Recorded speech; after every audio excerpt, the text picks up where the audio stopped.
It's all quiet in the underground bunker. Doors closed, locks bolted. But the Great One isn't just resting on his laurels. He's making sure your weekend is even better by giving you his best. This is the best of Mark Levin. By the way, it is COVID, but I'm feeling better. The medicine they came out with is pretty good. So I'm feeling about 70%, but I'm at 70%. That's 150% for most people, don't you think? And this is why I want to thank our affiliates. I want to thank Sirius Satellite. I want to thank all the platforms who carry this program, because the insight that you and I discuss and provide on these cases, on the Republic, on the country, the Constitution, we're able to weave them into what's taking place in America so uniquely, not because of me per se, but because this is what we do. This is who we are. We're not paint by the numbers.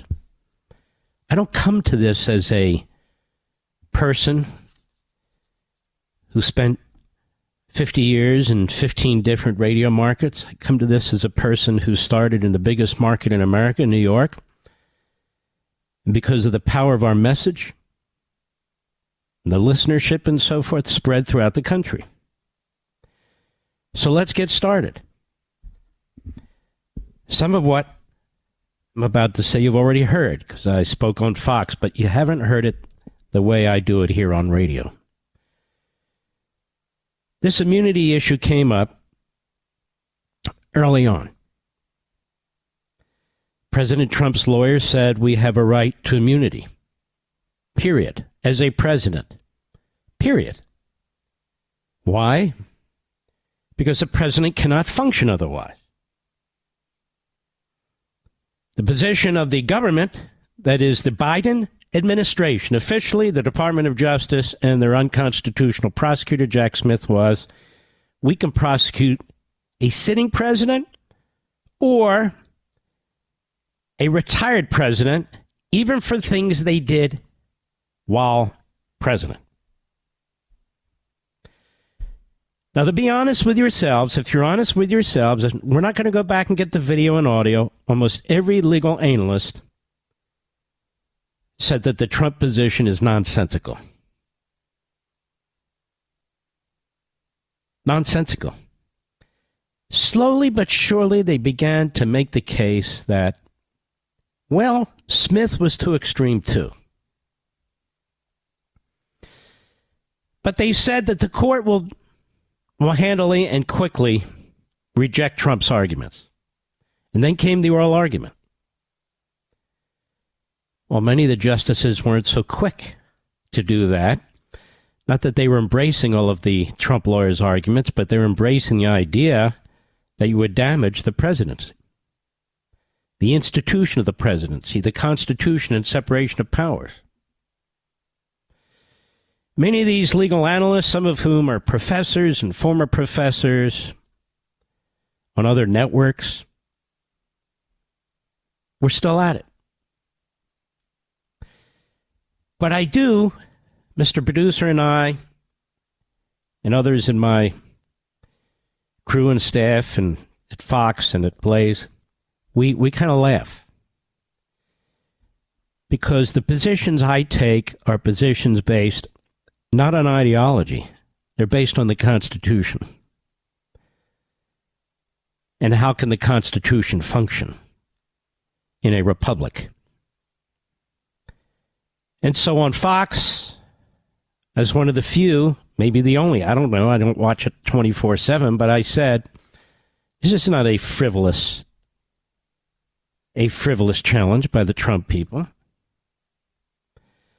I condemned what Chutkan had done, the district judge. I condemned the 3-judge panel who took about 7 days to dismiss this and gave the Trump lawyers a truncated period of time to even file an appeal.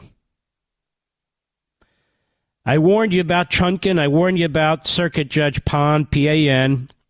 She's a Biden appointee, Chutkan Obama, and I told you, that these are dangerous people, as is the Attorney General of the United States, as is this special counsel, that they're going to destroy the Constitution if they get their way. I've also made the point that this pursuit of Trump by the Department of Justice and through this specific prosecutor is an attack on at least half a dozen parts of the United States Constitution. The most important part is separation of powers.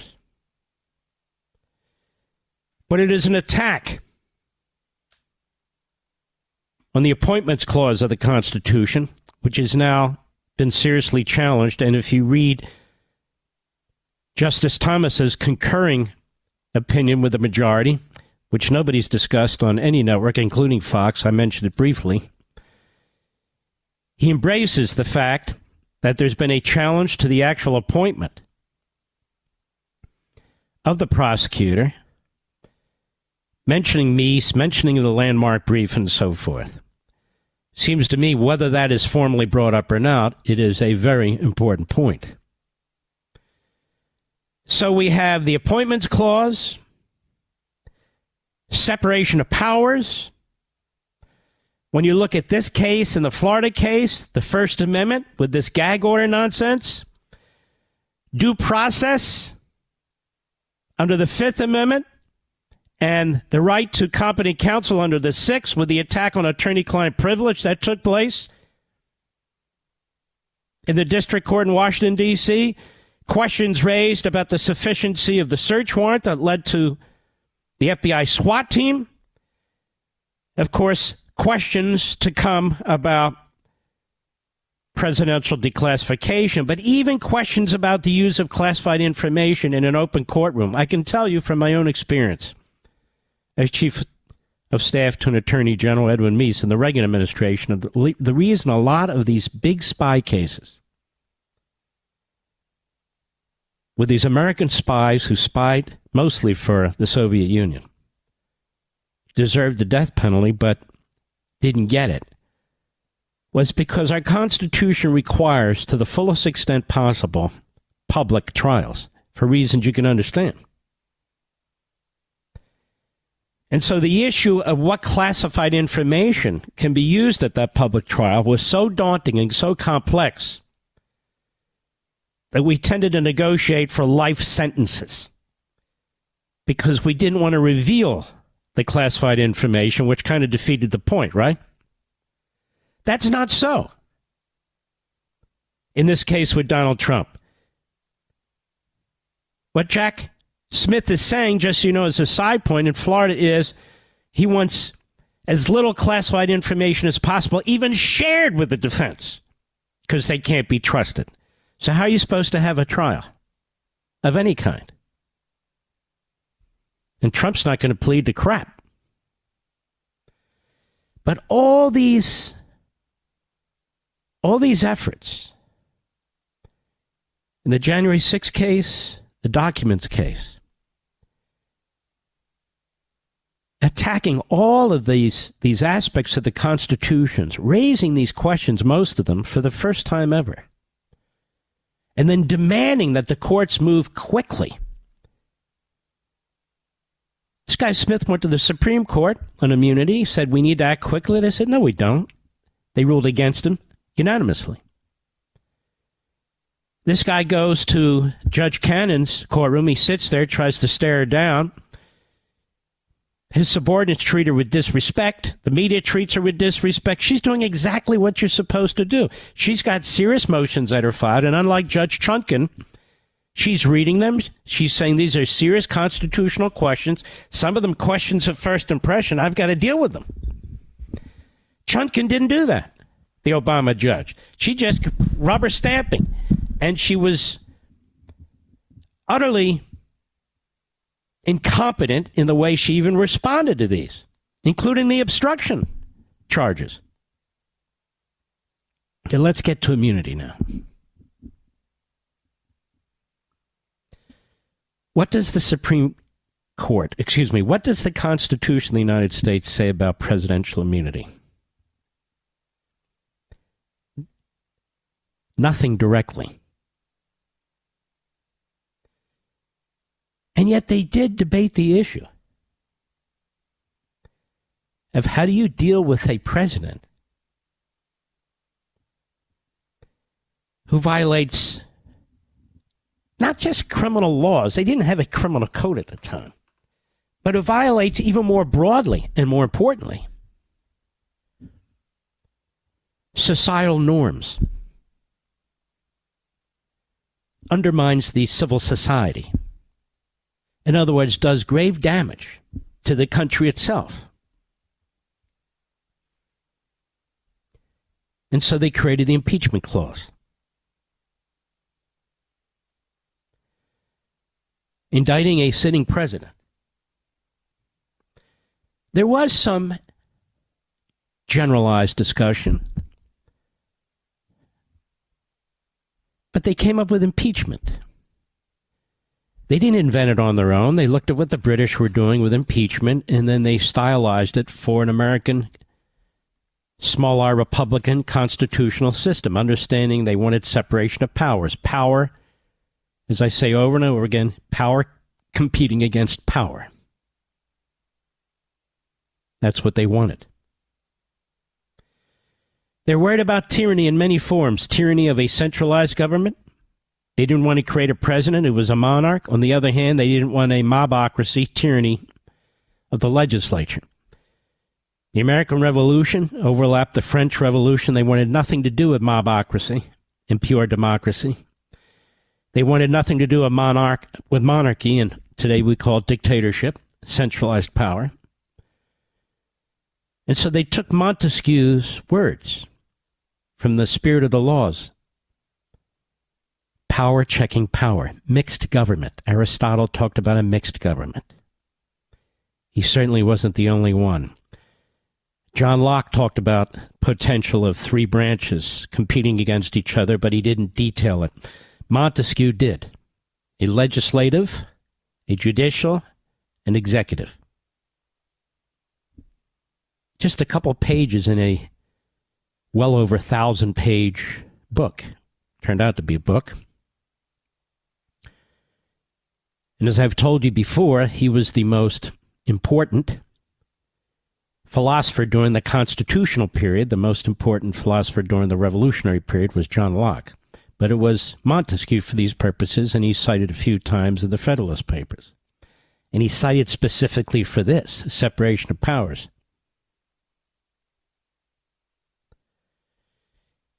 Something very perverse that nobody talks about, but it's true. And I'll get to the nub of this case in a minute. The Department of Justice obviously didn't exist when the Constitution was ratified. There weren't U.S. attorneys, there weren't federal prosecutors, let alone special prosecutors. On the one hand, the executive branch is considered a unitary branch. What does that mean? It's the presidential branch. He's the executive. He's the commander-in-chief. He is the executive branch. And yet, you can have the executive branch, that is, people with inferior powers, investigating the head of the executive branch. See what I'm saying, Mr. Producer? So you literally have subordinates investigating the constitutional unitary head of the executive branch. And so we as a society, but government more particularly, has struggled with this. They've come up with an Independent Counsel Act, of these special prosecutors, and so forth and so on. It would be bizarre in the extreme if an inferior officer of the executive branch had the power to indict the head of the executive branch for official powers that he's exercising as President of the United States. Do you see what I'm saying? Maybe I'm getting too philosophical. Mark Levin.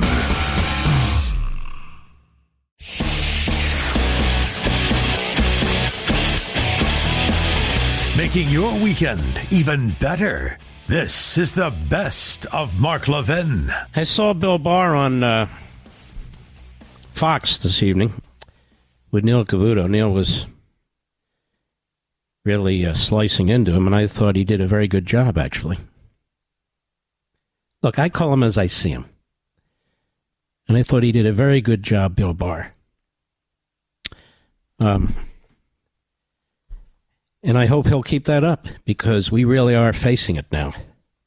We really are. The unprecedented conviction of President Trump, and you can see this ongoing lawfare, uncharted territory, the Supreme Court. They didn't give a president dictatorial powers.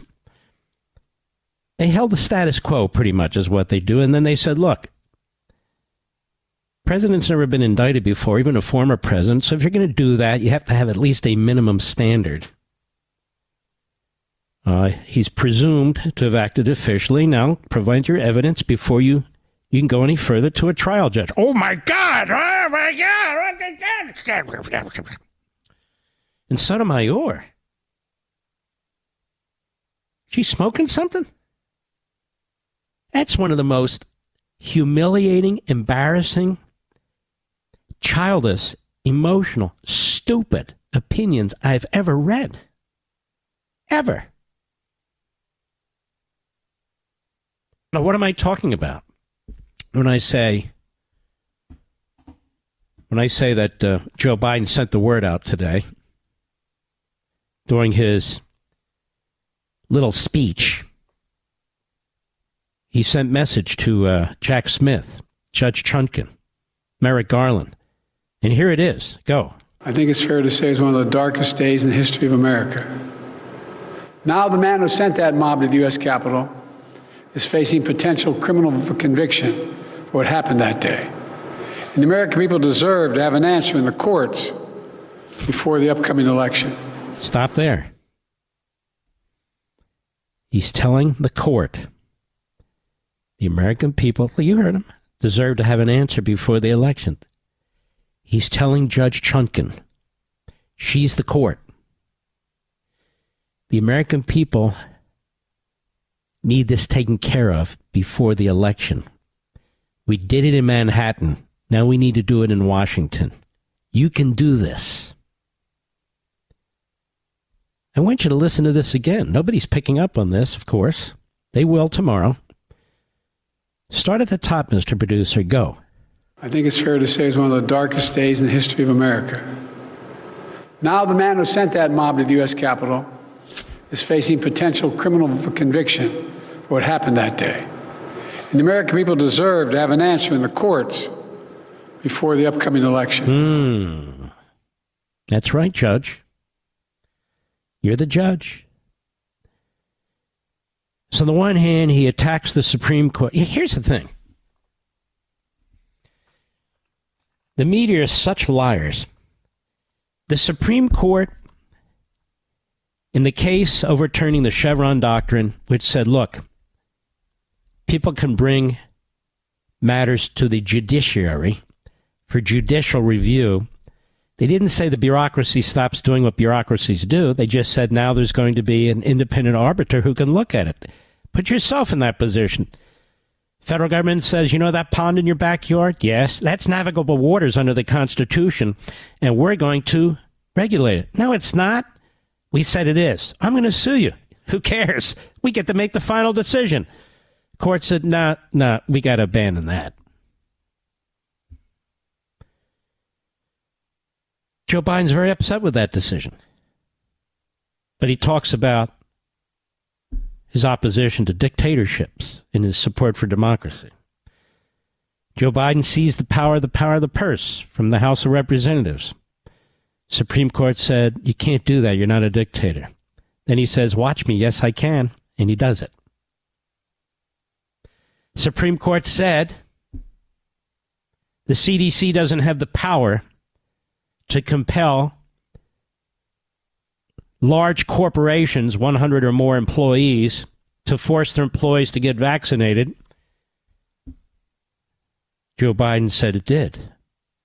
The court said no, it doesn't. Joe Biden said through an OSHA regulation, unbelievably, that he had the power to regulate the price of rent. When he took over the presidency, the Supreme Court said, no, you don't. That's 4 times. Supreme Court told the EPA, you don't have the power to do what you're doing when it comes to eliminating the combustion engine the way you are. So now they're going around it a different way through the CAFE standards. But that aside, so it's this court, which he calls a radical court. It's this court that is trying to prevent Joe Biden from being a dictator.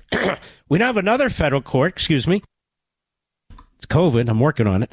We now have another federal court that said the Title IX regulations put out at the direction of the White House, basically destroying women's sports. Remember, Title IX was created to strengthen, to fund, to embrace, to promote women's sports. Now they're destroying it for the transgender community, I guess, some political reasons. Court said, you don't have the power to do that. Joe Biden has violated every known immigration law. Really.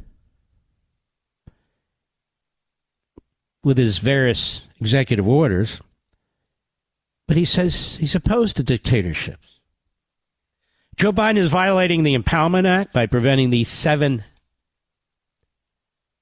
military systems from being sent to Israel despite the votes of Congress. I mean, I can go down the list. This guy's the biggest dictator we've had since Franklin Roosevelt. And remember, he wants to do more than Franklin Roosevelt. That's what the phony historians told him. You can be Roosevelt, you can be bigger. Go big, go big. And then you have Elizabeth Warren, who's a Maoist. You can check Google the headlines. Telling Biden, rule by executive order. Do it, do it, do it. You have Jamie Raskin,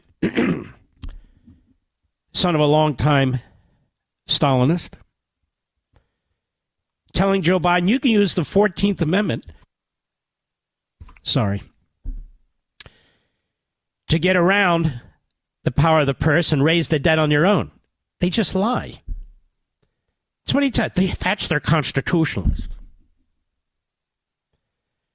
So these people want to eliminate your First Amendment rights, your Second Amendment rights, your Fourth, Fifth, Sixth, Eighth Amendment rights, your 14th Amendment rights, depending on who you are.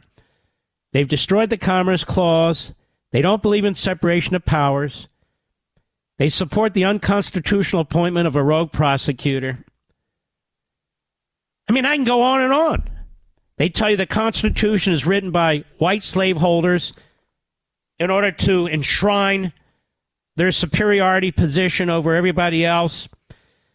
They tell you that we ought to pull the monuments down, that these men were no damn good, and then they wave around the Constitution. See, we're upholding the Constitution. It's Trump who wants to destroy it. They change our history, our founding. Wasn't in 1776, some nonsense about 1619. The New York Times is pushing it out.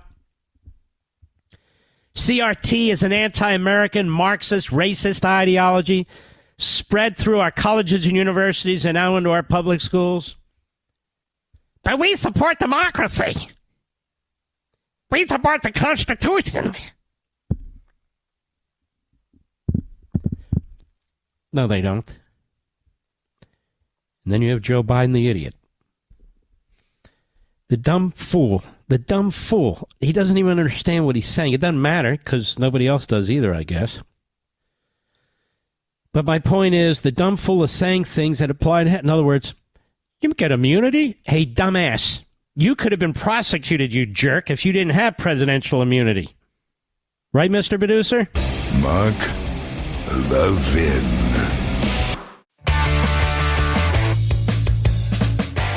You're listening to the best of Mark Levin.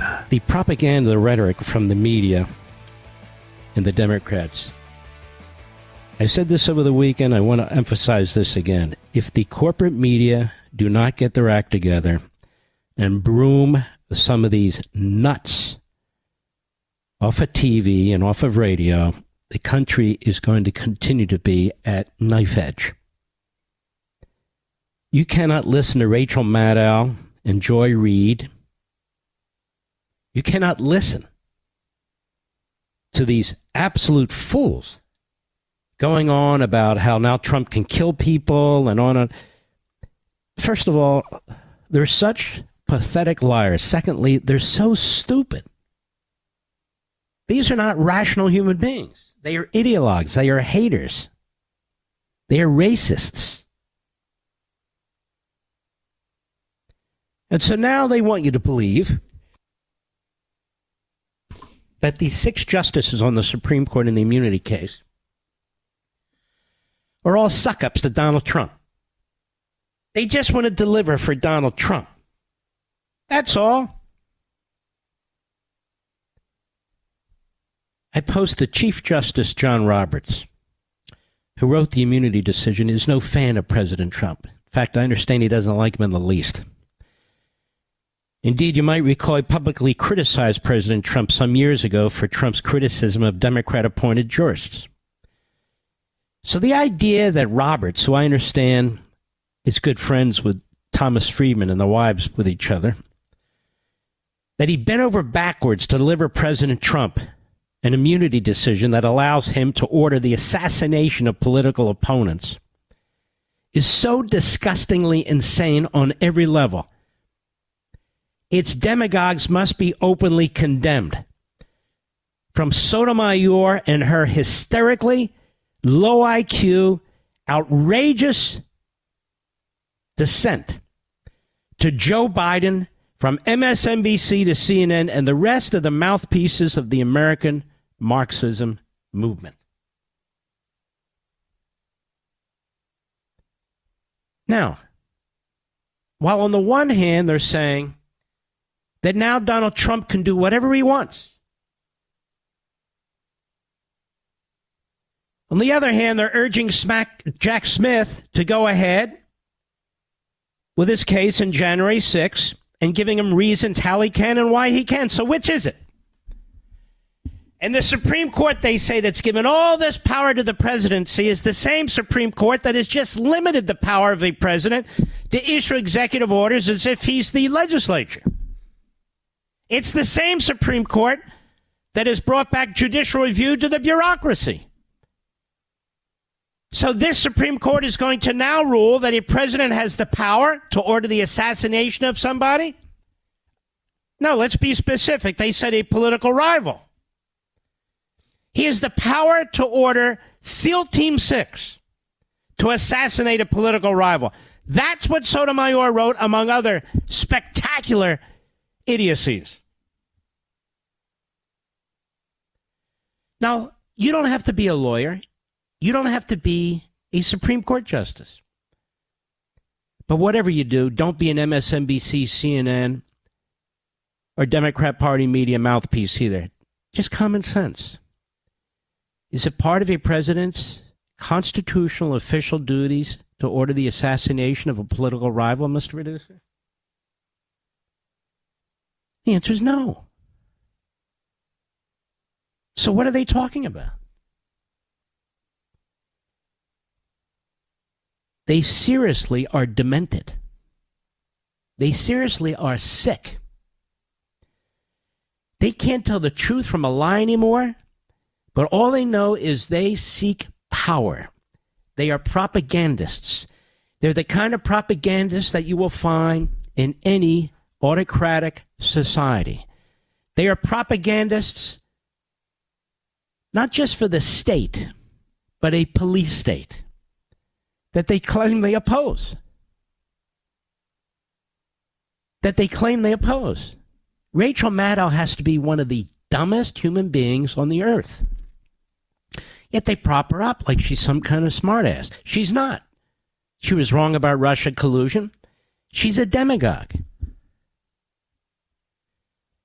Joy Reid is a bigot. She's been a bigot a long time. With her homophobic comments, with her anti-Semitic comments, even with her racist comments against fellow blacks. It's all there. It was all there on the internet. She denied it. She lied. She said somebody put it there. But nobody could find that somebody. So what do they do over at MSNBC that's owned by Comcast? They give her a primetime slot. But that's who she is. She's a liar. Look at The View. What is it that you hear or learn from these clowns on The View? They're all failed. Whether it's a failed lawyer, a failed radio host, a failed actress, whether it's a grifter, a disgruntled former employee against Trump, whatever it is. These are clowns. And look at these columnists falling all over themselves, not sure what to say. One day Biden needs to go. One day they're not sure. The New York Times really believes its role is to dictate what the nation, via the Democrat Party, should do, so it comes out as fast as it can with an editorial. Get rid of Biden. The same New York Times that's been backing Biden every step of the way. These people are corrupt. They're irrational. Incomprehensible. Unless you understand what their endgame is. What else? I've just decided from time to time to post certain things that are thoughts that I typically save for radio and TV, but what the hell? If Biden drops out, I doubt he will, but who knows, then go for it, Kamala. Kamala's reportedly upset that she's being overlooked in all the gossip because she's a black woman. No, she's being overlooked because she's an idiot, but let's play along. Kamala, you tell them. Tell them, Kamala, is the Democrat Party racist and misogynist, as I've said for decades? Is it truly committed to DEI, or will it now resort to a different standard like actual merit? We can't have that. Now, can we, America? Well, we'll see. After all, Kamala's so accomplished, such a leader. Just ask Willie Brown. Now, DEI is being pushed by Kamala. It's being pushed by the Democrat Party.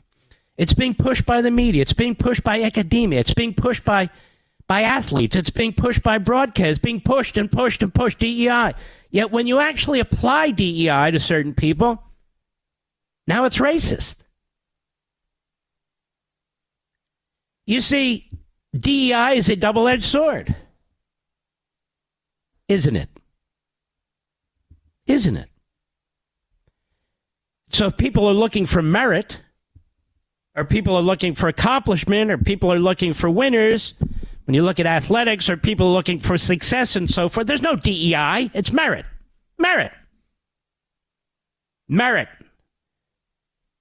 We want the best football players we can get. We don't give a damn what race they are. And so most football players are black. We want the best basketball players we can get. Most basketball players are black. We want the best hockey players. Most of them are white. Half of them are Canadian. That's it. And yet they impose on the rest of society these absurd non-standards that have to do with physical features, non-substantive features, exactly what Martin Luther King said to ignore. Exactly what all real civil rights leaders in the recent past or the ancient past have said. But now Kamala, who was chosen not because she was the best, in fact, she was the first to leave the Democrat primary in 1916. She wasn't even supported by most of the black population. She had to drop out. So Biden picks her. He doesn't pick her because she's profound, she's accomplished, she's smart. He picks her because of the physical reasons that a Democrat is supposed to pick somebody. And so he did. Now, Democrats are looking around. They go, no. She's weak. Her polls are weak. She's made, people don't like her. We got to find somebody who's strong, who can win. If we get rid of the dim-witted Biden, we got to, who we promoted the hell out of, but we got to, She said, wait a minute. She hears about this. Reports are. She said, what are you going around me? I'm a black woman. You don't get to go around me. But we do get to go around you if you're a Democrat. Why not? Why not? Because they'll make an issue out of it. Make an issue out of what? But the hypocrisy of the Democrat Party. It's like she's the first woman vice president. But Justice Jackson, even in an opinion the other day, won't define what a woman is. You have to use pronouns. Not real nouns, pronouns. But she's the first woman. Excuse me.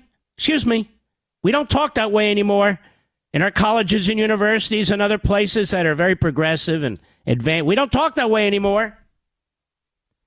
The Democrats talk out of both sides of their mouth. Want another example? I've got a million of them. It's almost too much fun. But let's talk about it anyway. Now the Democrats and their media claim they are the constitutional originalists. What do you mean by that, Mark? Well, for years, the Democrats and their media have told us that the Constitution is old. It is a document drafted and adopted by white slaveholders. It is an obstacle to civil rights and progress, right? The framers have been condemned, their names removed from buildings, their monuments destroyed. Yet today, right now, these same Democrats and media are claiming that our precious Constitution is being destroyed by the Supreme Court justices. Wait a minute. I didn't think it was precious. Oh, no, it's precious. Our precious Constitution is being destroyed. By who? The very Supreme Court justices who practice constitutional originalism. So now they flip the script. All the people trashing the Constitution, American history, replacing 1776 with 1619, trashing the framers of the Constitution itself, its original principles, its values, its very words. CRT, DEI, ESG, 1619. Now they claim to be defending the values, the principles, under our precious Constitution from Donald Trump. And Clarence Thomas and Sam Alito. See? These people are sick. They're hypocrites. They're ignoramuses. But power will do that. Mark Levin.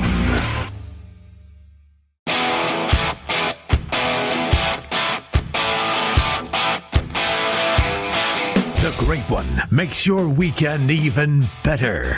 This is the best of Mark Levin. Harry Eaton, this data report at CNN. This guy's really quite good. Watch. Whenever I say that, then they turn south. But he seems really good. He's very emotional about what he does, which in and of itself is an accomplishment. So he's the data guy. And so they're looking at these numbers on the incumbency of a president. And here's what he says. Hat tip, real clear politics on CNN. Cut one, go. CBS News YouGov conducted some polling post-debate. We can compare it to the pre-debate numbers. And the bottom line, Al, it's not any good. It's not any good. Look at this. Voters who say that Biden has the mental health to be president. It was just 35% pre-debate. Look where it's dropped to now post-debate, 27%. How about that he should be running for president? It was 37% pre-debate. It's now 28%. I have never seen numbers this bad for an incumbent president during my lifetime. I mean, that mental health to be president, just 27%. You might say, okay, that's low, but a lot of people thought Biden was too old back in 2020. These numbers look nothing like this back in 2020. These numbers were bad already. And the truth is, Allison, they have gotten just considerably worse, even in just a few days after that first presidential debate. Because he has dementia. And 4 years ago is like a world ago for people who suffer from dementia. And unfortunately, whether it's dementia or Alzheimer's, it starts to pick up pace. It becomes cumulative. The synapses in the brain cannot function properly. The case of Alzheimer's, tau, a protein, smothers the electrical circuits in the brain. I assume dementia works similarly. I don't know. Now, 5 weeks ago on Fox and on this program, I went through the 7 stages of dementia. Nobody ever did that before. Everybody was commenting, he's shuffling, he's this, something's wrong. I said, all right, let's take a serious look at this, a substantive look at this. The other week, I took a serious and substantive look at Jill Biden and compared her to Edith Wilson. Now everybody's doing that. I said, she's the power behind the throne. If she wanted to put an end to this would be over. It's time to focus on Jill. Now, everybody is focused on Jill because she is the power behind the throne. Several months ago, I did a show on the 25th Amendment that it's become a dead letter because the vice president and the cabinet secretaries have to be involved in triggering it. They won't. Now we have a congressman correctly, Chip Roy, who's introduced a resolution urging the triggering of the 25th Amendment, which will never happen in this cabinet with this vice president. Now let's go back to Harry Eaton on CNN on these numbers. And he's with Allison Camerata. Cut to go. Harry, do we have polling yet that suggests that voters want a different candidate? Yeah, this is the whole question, right? If it's not President Biden, then who could it be on the Democratic side? And the truth is, there are no easy answers. I went back and looked at the polling versus Donald Trump for a bunch of different Democrats have been suggested. Gretchen Whitmer, Gavin Newsom, Kamala Harris. Look at this. They all trail Donald Trump. So the idea here that we're somehow going to get this magic bullet, that there's somehow going to be some Democrat who can beat Donald Trump easily, I just don't see it in the numbers. At this particular point, if Joe Biden takes on Donald Trump, he's trailing. If there's another Democrat who runs against Donald Trump, they too are trailing. Perhaps you want to make the argument you bring in another Democrat who isn't as well known as Joe Biden, who has universal name recognition, and maybe they could change the numbers. But the fact is, any Democrat who entered the race right now, at least among those that are being suggested by a bunch of folks, they would all enter the race at this particular point as an underdog to former President Donald Trump. But, Harry, are those numbers old numbers or are those since the debate? I mean, maybe the conversation has changed. Yeah, those are not numbers that have been taken since the debate, though I was looking at numbers that were post-debate. This takes into account an average, a long-term average, right? Because the key is I don't just want to rely upon one polling number. But even the limited polling data that we have post-debate suggests that none of those candidates on your screen, Gretchen Whitmer, Gavin Newsom, or Kamala Harris, any of those would be favored over Donald Trump. He leads against all of them, whether you look at the pre-debate numbers or the post-debate numbers. And, of course, I like to look at an aggregate of numbers, so that's what I did. But the fact is, even if you just did post-debate, it really wouldn't look any different. Over at NBC News, they're looking at polls, too. Cut 3, go. This isn't just his political opponents saying he should get out of the race. This is worry within his own party, concern within his own party. 45% of Democrats saying that Biden should step aside. And obviously that performance, I think, just reinforcing and maybe even increasing in terms of its potency, the main concern or one of the main concerns we've seen over and over when it comes to Biden, and that is his age. This is a Gallup poll just before the debate, and already going into the debate, 67% of voters said they considered Biden too old to be president. That's 30 points higher than the number for Donald Trump. And just take a look at the other oldest nominees in history. John McCain in 2008, Dole 96, Reagan in both of his campaigns. The number was somewhere in the 30s, even the 20s for Reagan. That Biden number is a number we've never seen for any candidate before. And I will say, as we wait for definitive polling, we do have one poll that is now asked the horse race question after the debate, asking Biden versus Trump after the debate, who are you for? It's just from one state. It's from New Hampshire. But in that New Hampshire poll, this is out just a couple minutes ago, Trump leads by 2 points in the new New Hampshire poll. If you can read my writing, Trump +2. And the critical thing there is in 2020, Biden carried New Hampshire by 7.5 points. Okay. Now, what have I told you about polls? We got to deal with them. They're interesting. They do give us some insight, but they must not impact activism, voting early, getting other people to vote, doing anything you can, donations. We cannot sit on our laurels because there's no laurels to sit on. Anything can change, and these people are untrustworthy, whether it's the media or the Democrat Party officials and operatives. They're diabolical. Then we have Carl Bernstein on CNN. This guy is disgusting. This guy and the others have been a mouthpiece for Biden, have been pom-pom dancers for Biden. All of them. So now some of them are just trying to, take a step back and say, look at what I found. Look at what I see. These are all co-conspirators in the cover-up. And by the way, that debate was just 5 days ago. Just 5 days ago. And they're doing everything they can to put it behind us and to put Biden behind us. Here he is with Anderson Cooper, Carl Bernstein. Cut 4, go. Carl, according to the people you've been talking to, what are you hearing? Well, these are people, several of them, who are very close to President Biden, who love him, have supported him, have been among them are some people who have raised a lot of money for him. And they are adamant that what we saw the other night, the Joe Biden we saw, is not a one-off, that there have been 15, 20 occasions in the last year and a half. So let's slow down. So why didn't he come to the defense of the Wall Street Journal reporters? Why didn't he immediately come out as soon as he was getting this information and talk about this on CNN? Why didn't he immediately confront the lies coming out of the White House about, the false clips and all the rest of it? He waits till now because he's a coward. Go ahead.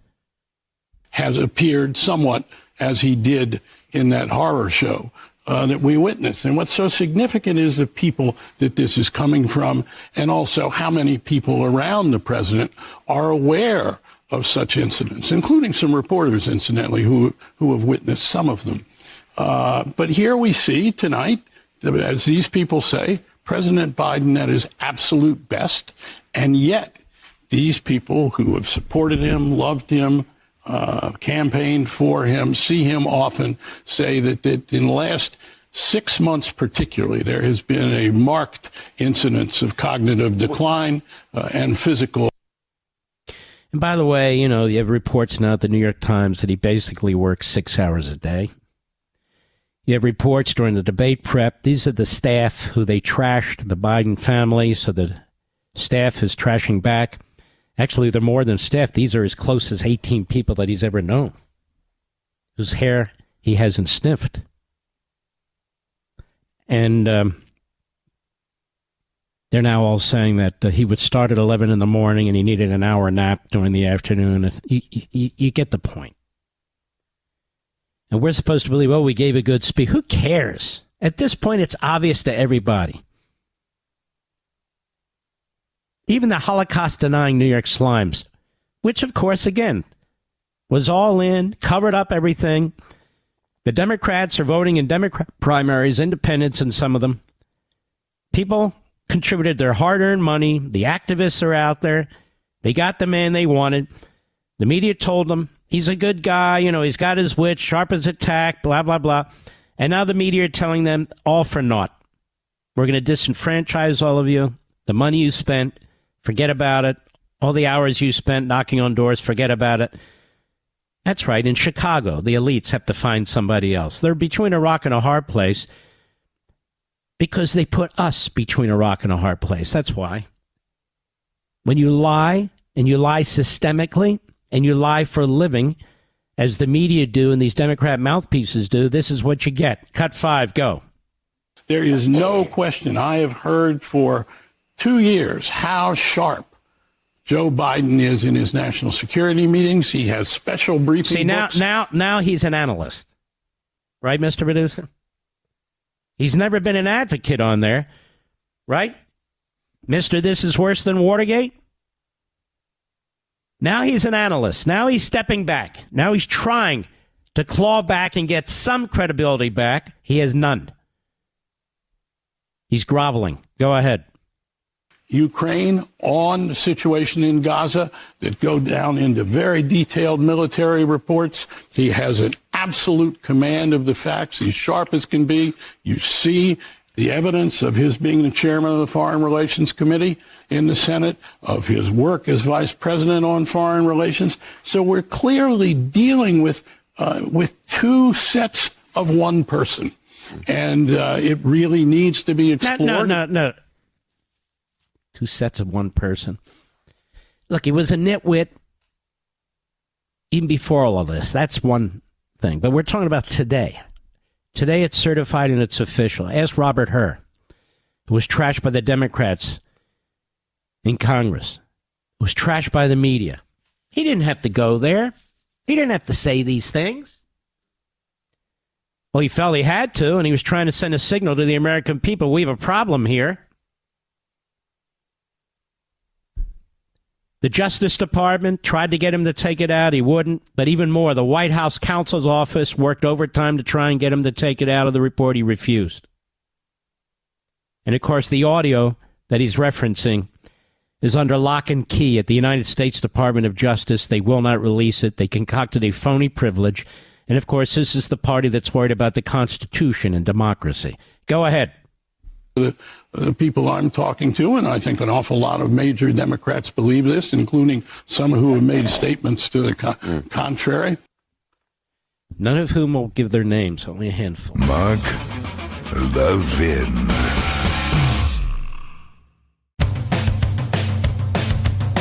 We're giving you nothing but the best of Mark Levin. You know what? Step back, America. It appears the Democrat Party can't even nominate somebody to run for president competently, doesn't it?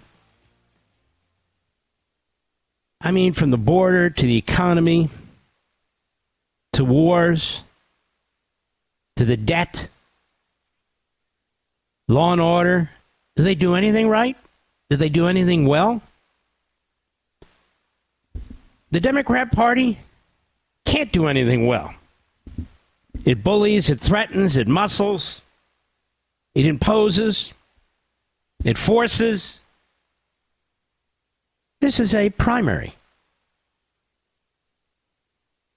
They don't know how to run a primary? I mean, they changed the primary rules to accommodate Biden. They moved New Hampshire from first to somewhere in the pack. South Carolina's first because South Carolina's Biden. They forced Robert Kennedy out of their own party, the party of Kennedy. He's out there running as an independent, denying that he ate a dog. But the truth is, the Democrat Party and their media have done all this. Nobody did it to them. Trump didn't do it. The Republicans didn't do it. Putin didn't do it. Netanyahu didn't do it. They did it. How hard is it to run a primary system and not nominate a mentally impaired individual? Ladies and gentlemen, the Democrat Party got caught trying to impose on we the people a man with significant dementia because they were able to run circles around us, the government, our institutions, without a strong president, a figurehead. We have radical Marxists and their ilk running each cabinet. They have over 3,000 appointees, the vast majority of whom are radicals, the vast majority of whom are revolutionaries, Marxist Islamists. The State Department is a rogue operation. The Department of Justice is an enforcement arm of an ever-growing police state under the Democrat Party. The board is wide open for one purpose and one purpose only: to change the congressional districts to help the Democrats to ensure chain migration and the never-ending victories of the Democrat Party in the near future and beyond. The reason they had a debate in June is because they thought Trump would be the problem, that Trump would lose his cool. They thought a few hot buttons pressed here and there, Trump would be undisciplined. They spent time with Biden, the Gang of 18, and I have no doubt that when they were done, they said to themselves, uh-oh, I think we made a huge mistake. Whatever Trump does, I think we made a huge mistake. Started debate day at 11 a.m. 3 hours later, Biden was taking a nap. And you know damn well that they were with him closely, and they saw they had a problem on their hands. They had the debate network they wanted. They had the debate hosts they wanted. They had the padded room they wanted. There was no audience. They wouldn't even allow other media in there. Now we know why, don't we? They would not even allow other media in there. The problem is, Mr. and Mrs. America, you were in there. They've done everything they can to camouflage a man in significant mental decline who shouldn't be anywhere close to the Oval Office, who shouldn't be in the Oval Office today. I did shows on the 25th Amendment here, on Blaze, on Fox, months ago. We did show on Stage 5 Dementia, now about 4 or 5 weeks ago. This is the situation the Democrat Party has created. Here's their problem. I'll put it as simply as I can. Their problem is if Joe Biden stays in, if he stays in, they feel that's a dead loser. That's what they see. In other words, if the man they did everything they could to nominate, change the rules, finance, put all the bumpers in place to protect him, and even then, if he can't win, it's a disaster. But the other choice is that he leaves. They want him to stay in office, which is kind of weird. If he's not competent to stand trial, he's not competent to be the nominee. How is he competent to be president, which is the whole point of being the nominee? No, Mr. President? Yes, Mr. President. But the alternative is he decides not to run, and millions of people are disenfranchised. The primary will have been a farce, a complete farce. The little d democratic process that the big D Democrats keep claiming they stand for will be eviscerated. All the voters in the various towns and cities and counties and states, all the campaign workers knocking on doors, the signs in the yards, the pancake events, the speeches, the surrogates, broomed away, meaning absolutely nothing, the entire democratic process for the Democrat Party. So in Chicago, less than 4,000 activists. Most delegates are activists. Most delegates are local political operatives, not all, but most, they will choose the Democrat nominee to the exclusion of the tens of millions who voted. Nobody's talking about this. I've raised it now 3 days in a row. This is very important. Because even the people calling for Joe Biden to step aside, they say we'll have an open process and select somebody else. What does that mean? It means, ladies and gentlemen, an open debate, an open give and take, open challenges within the less than 4,000 delegates making the decision. Less than 4,000 people making the decision that tens of millions of people made. This is what happens when you run a fraud for president. They've tried everything possible. They told you he had a cold. Oh, really? He had a cold. As I said last night, my buddy Bob sent me an email and said that's the excuse they used for every former Soviet leader who was on their deathbed who never showed their face again. They had a cold. No, it wasn't that. It's jet lag now. It was jet lag. He should have known better. He almost fell asleep during the debate. Jet lag?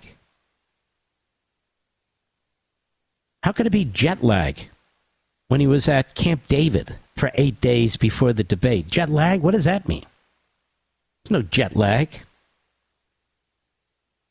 Well, he wasn't prepared right, by the And this is Joe Biden.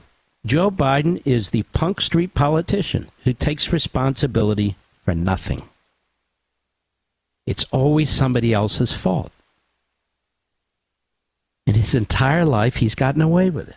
He's gotten away with lying and conniving and plotting. Now, despite all the news articles, all the spin, all the static, the truth is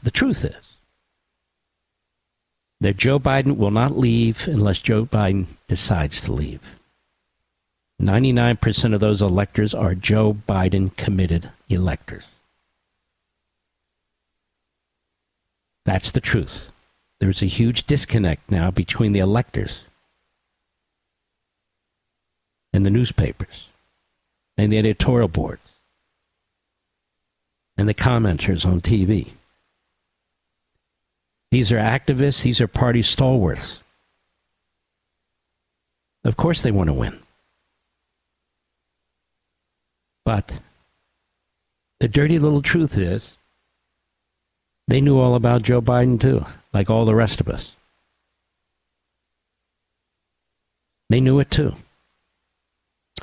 But even more, from a political perspective, if another candidate is chosen, even with their assistance,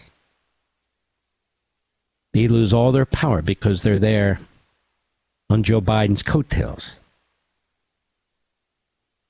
Not Kamala Harris, not Newsom, not fill in the blank. Oh, and one other point. I don't care about the racist politics the Democrats and their media play. I could care less.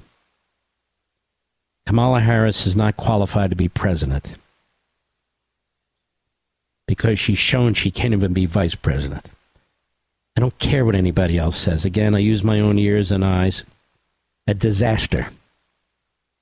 Can you imagine her as president of the United States? But that's not even why. I posted earlier this morning. I see some other plagiarists out there posted since. Right, Mr. Producer? Some of them who I know. I posted earlier this morning that Kamala Harris has led the way to cover up for Joe Biden. She's his vice president. She meets with him. They have lunch together. She knows his staff. Her staff knows him. She knows full well that Joe Biden is incapacitated. That's why she's hanging around as vice president. As recently as this past Sunday, just 3 days after the debate, she was defending Joe Biden. Today, she's defending Joe Biden. But out of the other side of her mouth, She and her staff and her surrogates and racists here and there are arguing that you cannot bypass Kamala Harris should Joe Biden decide not to run. Why? She's the first woman and the first black person to be vice president of the United States. Now, as I said last night, what is this woman stuff? Why do they get to use woman when they want to, but pronouns when they insist on it? So that's a nothing. Genitalia is irrelevant. What about her race? That's irrelevant too, except to the Democrat Party. They've built their party on racism. First with the Klan, and now they claim to be the party of civil rights. So the party of civil rights Marxism, not civil rights, but that's for another day, as I wrote in American Marxism. This is a significant part of their base. So they're in a pickle, not even a kosher pickle, just a lousy dill pickle. They're in a pickle. The Democrat Party is not really a party. It is a alien entity made up of disparate parts. Mostly people who are angry, people who are radicals, people who don't accept the country. Not all, please. But they're leaders. And the leaders of the various groups that they assign ethnicity to, or age to, or wealth to, or whatever they assign to. The Democrat Party doesn't fit well in our constitutional system because it hates it. It doesn't fit well in an open, honest electoral process because it hates it. It doesn't fit well in law and order because it believes in lawlessness and disorder. And you're seeing this right before your eyes. And the media now are trying to cover their asses with tough questions of the press secretary. Sorry. The media did this too. In fact, it led the way.